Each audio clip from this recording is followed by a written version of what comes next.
ফিলিস্তিনের যুদ্ধবিধ্বস্ত গাজার মালিকানা যুক্তরাষ্ট্র নিয়ে নেবে বলে জানিয়েছেন দেশটির প্রেসিডেন্ট ডোনাল্ড ট্রাম্প। তিনি বলেছেন, গাজা থেকে ফিলিস্তিনিদের অন্যত্রে পুনর্বাসন করার উপত্যকাকেই অর্থনৈতিকভাবে উন্নয়ন করা হবে।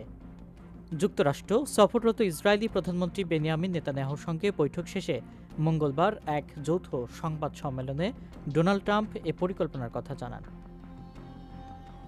সংবাদ সম্মেলনে ডোনাল্ড ট্রাম্প বলেন, আমরা এটির মালিক হব এবং সেখানকার সমস্ত বিপজ্জনক অবিস্ফোরিত বোমা এবং অন্যান্য অস্ত্র নির্মূল করব, ভূখণ্ডটি সমতল করব এবং ধ্বংস হওয়া বিল্ডিংগুলো থেকেও আমরা মুক্তি পাব।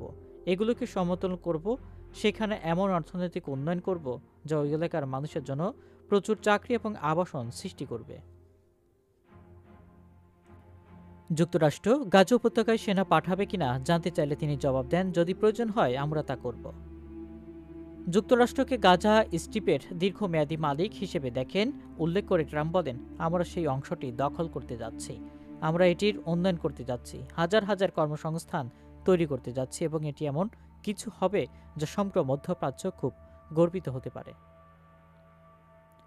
মার্কিন রিপাবলিকান এই প্রেসিডেন্টের ভাষায়, আমি অনেক মাস ধরে এটি খুব ঘনিষ্ঠভাবে অধ্যয়ন করেছি এবং আমি একে প্রতিটি ভিন্ন কোণ থেকে ভেবে দেখেছি এবং এটি খুবই বিপজ্জনক জায়গা এবং এটি কেবল আরও খারাপ হতে চলেছে। মনে করি এই ধারণাটি অসাধারণ হয়েছে। আমি নেতৃত্বের সর্বোচ্চ স্তর থেকেই এই কথা বলছি এবং যদি যুক্তরাষ্ট্র মধ্যপ্রাচ্যে স্থিতিশীলতা ও শান্তি আনতে সাহায্য করতে পারে, আমরা সেটি করব।